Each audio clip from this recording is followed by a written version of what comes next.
$47. Not $47,000, not $47 million. $47.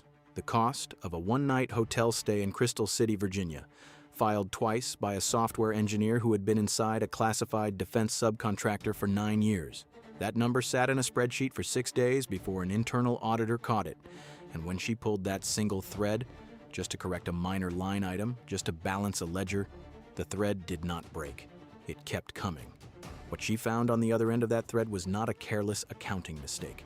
What she found was a payment network, a foreign handler, 38 encrypted uploads, and 9 years of source code that belonged to the United States and had been walking out the door at 2:17 in the morning, one commit at a time. The FBI's counterintelligence division would spend the next 11 months watching. They would not move until they were certain. And when they finally did move, they had 47 minutes from the moment the first car rolled to the moment the handcuffs clicked. 47 hours. $47. The number keeps returning.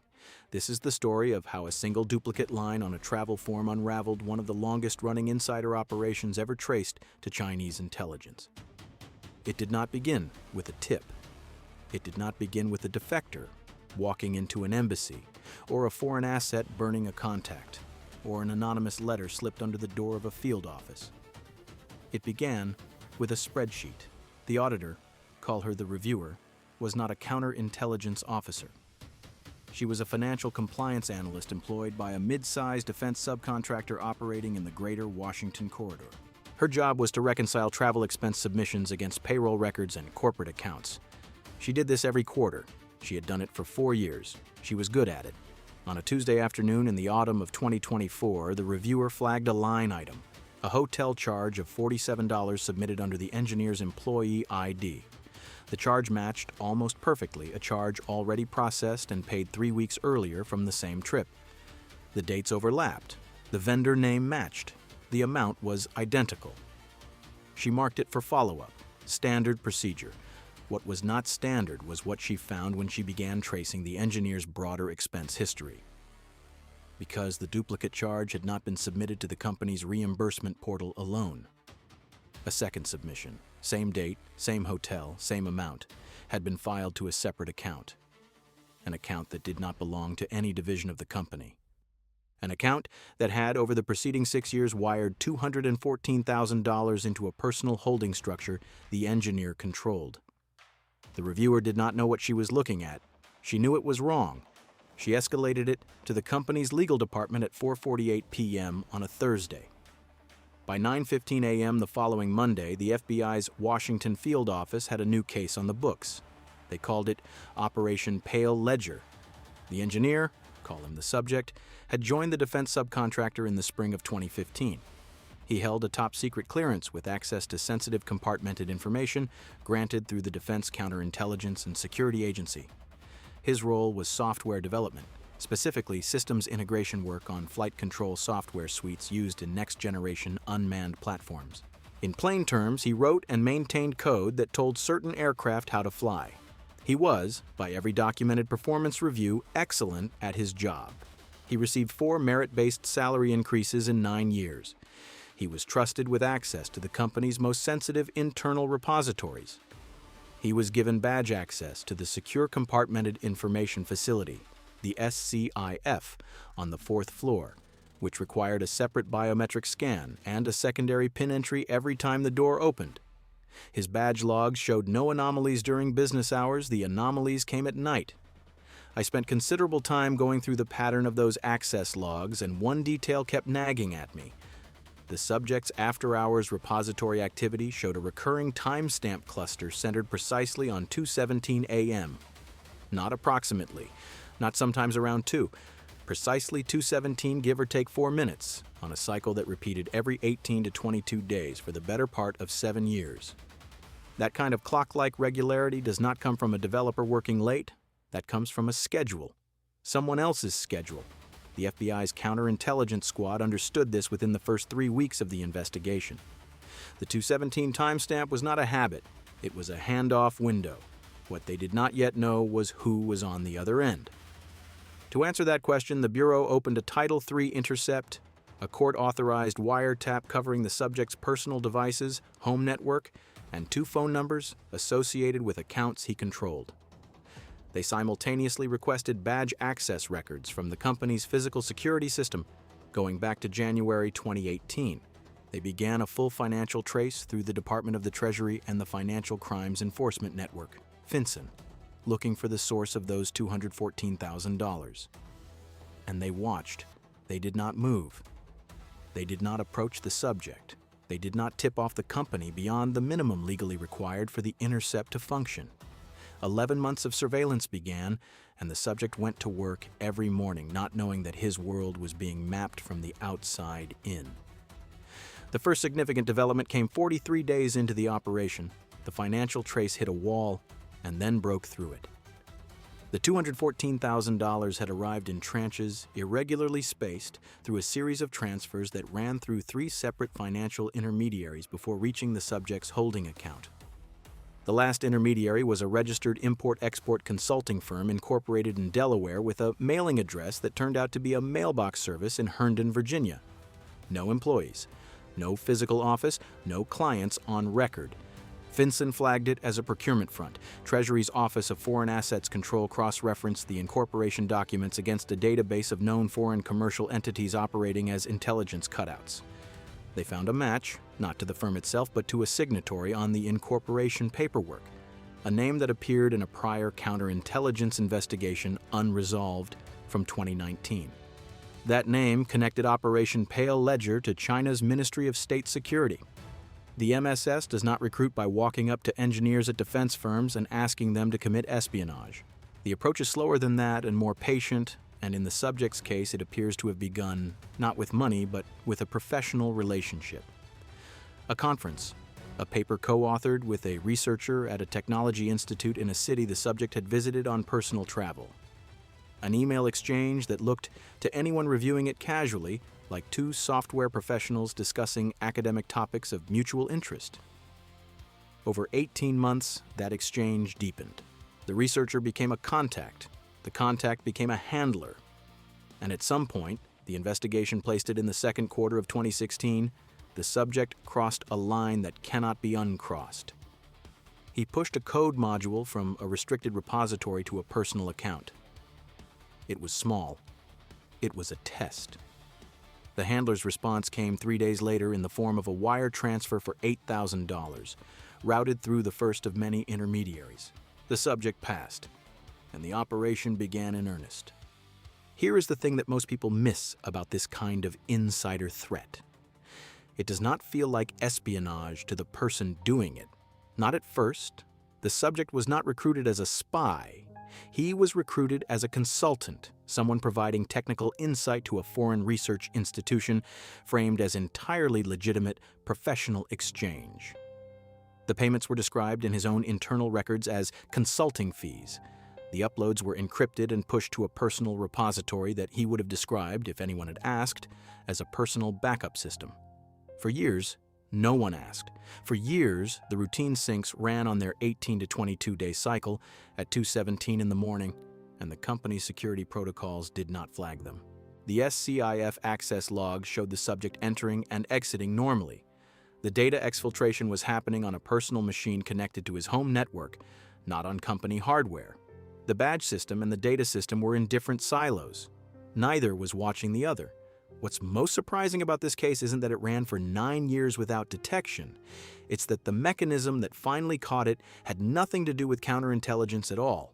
The most sophisticated insider threat program any classified contractor runs, the human vetting, the polygraphs, the annual security briefings, the compartmented access controls, none of it caught him.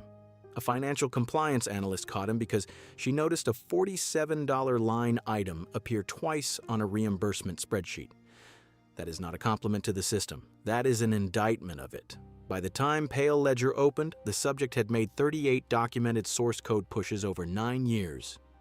The FBI's technical analysis team, working alongside specialists from the National Security Agency's Counterintelligence Directorate, spent 4 months reconstructing what had been transferred. The picture that emerged was not a collection of isolated fragments. It was a coherent, layered package of proprietary flight control architecture. The kind of integrated system documentation that takes decades and billions of dollars to develop, and that tells an adversary not just what a platform does, but how to anticipate it, how to model it, how to defeat it. The estimated value of the compromised intellectual property, $1.9 billion. The total amount paid to the subject across 9 years, $214,000. They paid him $214,000. What he handed over was worth nearly $2 billion. The investigation was now in its 6th month, and the counterintelligence squad had a problem. They had the financial network. They had the intercepts. They had 9 years of upload logs reconstructed from a combination of the subject's personal device data and forensic analysis of the remote repository's access records. What they did not have was the handler. The MSS contact, the researcher who had become a cutout, who had become a procurement channel, was operating from outside the United States. The handler had never set foot on American soil during the period under investigation. The Delaware front company was a shell operated remotely. If the Bureau moved now, they could take the subject, but the handler would vanish, the front company would dissolve, and whatever other operations were running through the same MSS procurement network would go dark. The squad made a decision that would cost them 5 more months. They would wait. There's a line in the investigative summary that reads almost like fiction. The decision to extend surveillance while an ongoing exfiltration continued was described internally as accepting operational cost to maximize network disruption. In plain English, they let the subject keep running. They watched another push happen at 2:17 a.m. on a Tuesday in March. They watched the transfer of funds clear through Herndon. They documented it, they added it to the package, and they kept waiting. The obstacle that almost ended Pale Ledger came in the 7th month, a separate internal investigation at the company, entirely unrelated to the FBI operation, had been opened by the company's own security team after an unrelated employee flagged a data handling anomaly in a different department. The company's security director, following standard protocol, began a broad review of SCIF access logs that threatened to include the subject's records. If that review had reached the subject's badge history before the Bureau was ready, the subject would have been alerted. The operation would have collapsed. The FBI's liaison to the company's legal team made an urgent, carefully worded call. They could not explain why without compromising the investigation. What they said was, "Do not touch those records." The security director, to his credit, complied without demanding a full explanation. The internal review was quietly redirected to the other department. Pale Ledger survived, but the window was narrowing. Here is our read on this case, and we'll say it plainly. The 9-year duration of this operation is not a story about one engineer making bad choices. It is a story about structural blindness. The classified contractor community in the United States runs thousands of cleared personnel through systems that were not designed to catch the modern insider threat. The polygraph catches lies. The annual briefing reminds employees of their obligations. The badge log tracks when you enter and when you leave. But none of those systems talk to each other in real time. None of them cross-reference a 217 AM home network access against a recurring financial transfer against a pattern of after-hours repository activity. The subject was not invisible. He was operating in the gaps between siloed systems that were never designed to be integrated. That is a systemic failure, not an individual one. And it is almost certainly not unique to this case. In the 9th month of Operation Pale Ledger, the handler made a mistake.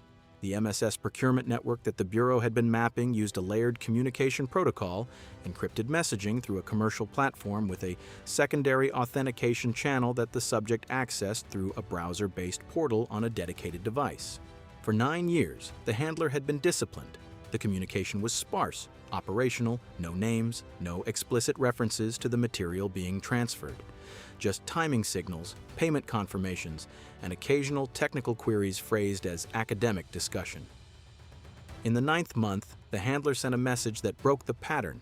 The message referenced a specific upcoming deliverable, a code module the subject had been developing for the previous 4 months, one that the handler described in enough technical specificity to demonstrate prior knowledge of the project's internal documentation. That reference connected the handler's external communications for the first time to the subject's internal classified work in a way that was both specific and documentable. It was the thread the Bureau needed to tie the network together. The NSA's technical analysts worked through the weekend to trace the communication infrastructure. The Delaware Front Company's final financial trail led to a procurement entity registered in a third country, a shell within a shell. The handler's digital footprint, painstakingly reconstructed over 4 months, pointed to a specific node in the MSS's technology acquisition apparatus. A sealed indictment was prepared naming the front company and the procurement entity as co-conspirators. The indictment named the handler as a foreign national operating outside U.S. jurisdiction, someone who would not be arrested on day one, but whose network would be documented for whatever future leverage might become available. The case against the subject was ready. 4 federal agencies were now formally looped in: the FBI's Counterintelligence Division, the NSA's Counterintelligence Directorate, the Defense Counterintelligence and Security Agency, and Treasury's Office of Foreign Assets Control. The question was when. The answer came from an unexpected direction.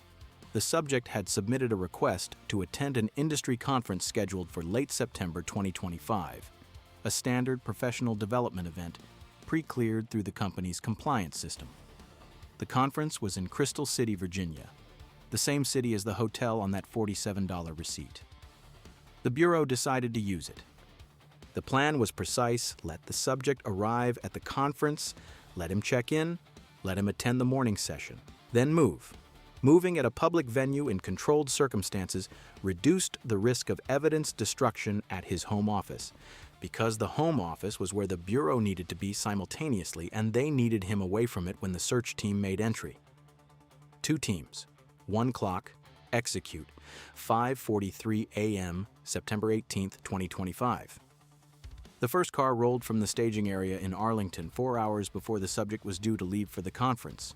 The search team, 12 agents, 2 forensic technicians, 1 DCSA representative, was already in position on the residential street by 6 a.m.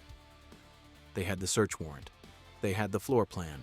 They had a court order covering the subject's personal devices, external storage media, and any physical documents related to his employment or financial activity. They waited. At 7:22 a.m., the subject's vehicle left the driveway. At 7:23 a.m., the lead agent radioed the conference team. At 7:31 a.m., the search team made entry. No battering ram. No flashbang. The door was answered by the subject's spouse, who was presented with the warrant, escorted to a separate room by a single agent, and treated with courtesy throughout. The forensic technicians moved immediately to the home office, the second bedroom, converted, with 2 monitors and a personal laptop that the subject had used as his primary exfiltration device for 9 years. The laptop was encrypted. They had anticipated this. The forensic team deployed a hardware-level imaging tool that captured the encrypted drive before the device could be remotely wiped. The wipe command arrived 17 minutes after entry, triggered presumably by a deadman switch protocol the subject had established. It found nothing to wipe. The image was already secured. 2 burner drives were found in the top drawer of the desk. A third was taped to the underside of the desk itself, a location the floor plan had not included, but that a pre-search analysis of similar insider cases had flagged as a common concealment point. The forensic lead checked it as a matter of protocol. It was there. Badge access logs, reconstructed and printed as a 340-page exhibit, were packaged as physical evidence. At the conference center, 4.3 miles away, the subject had just collected his name badge and was crossing the lobby toward the morning session when 2 agents fell in beside him. One identified herself. One produced the arrest warrant. The subject did not run. He did not speak. He was placed in handcuffs at 7:47 a.m. and walked to a waiting vehicle. From the moment the search team made entry to the moment the handcuffs clicked, 16 minutes. The subject was processed and transported to federal custody. The encrypted laptop, the 2 burner drives from the drawer, the 3rd drive from beneath the desk, the badge access log exhibit, and 14 physical documents recovered from a locked filing cabinet were logged into federal evidence. 9 years of uploads, 38 code packages, 148 gigabytes of reconstructed transfer data, $214,000 received, $1.9 billion in compromised flight control intellectual property. 1 arrest. The formal charges were filed the following morning.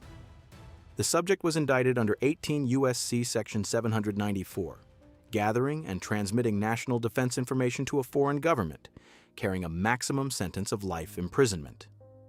A second count under 18 U.S.C. Section 951, acting as an unregistered agent of a foreign government, was filed alongside the primary espionage charge.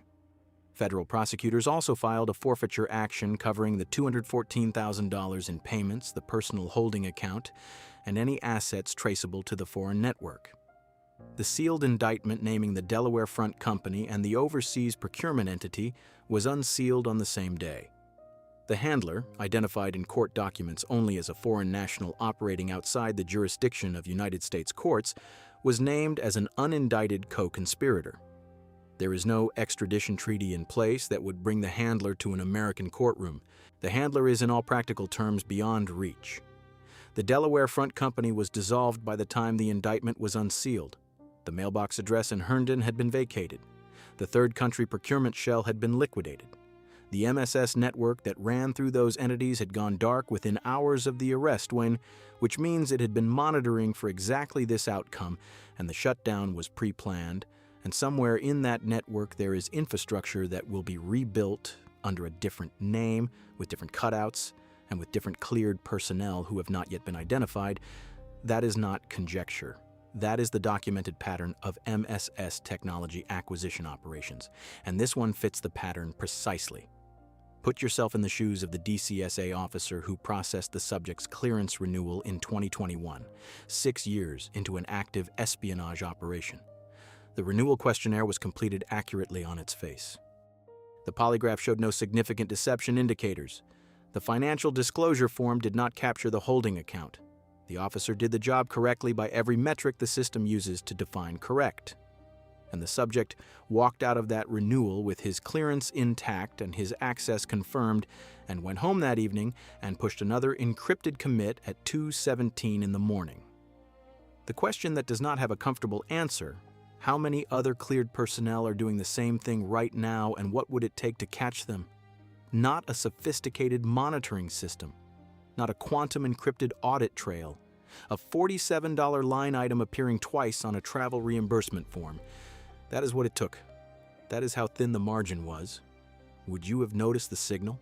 If you had been the reviewer running that quarterly reconciliation, with 400 expense reports to process and a backlog of 47 other items to flag, would the duplicate $47 have stopped you? Comment your answer. We read every one. Here's the uncomfortable take, and we will say it directly. The classified contractor community's insider threat programs are not failing because they are poorly run. They are failing because they were built to catch a threat model from the 1980s. The walk-in, the disgruntled employee with a briefcase of photocopied documents, the person with obvious financial distress and sudden new car. The modern insider does not fit that profile.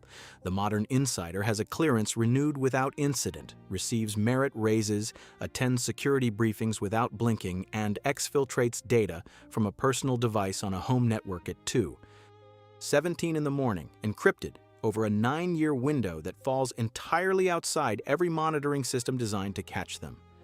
The programs have not kept pace with the threat. That is a structural problem, and it will not be solved by adding another briefing to the annual compliance calendar.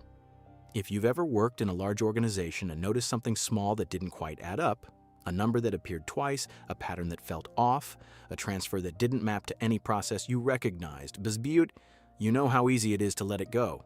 It's a minor thing. There's a backlog. Someone else probably already caught it. The reviewer in this case almost let it go. She escalated it because the duplicate charge needed to be corrected before the quarter closed. Not because she suspected espionage, because she needed to balance the ledger.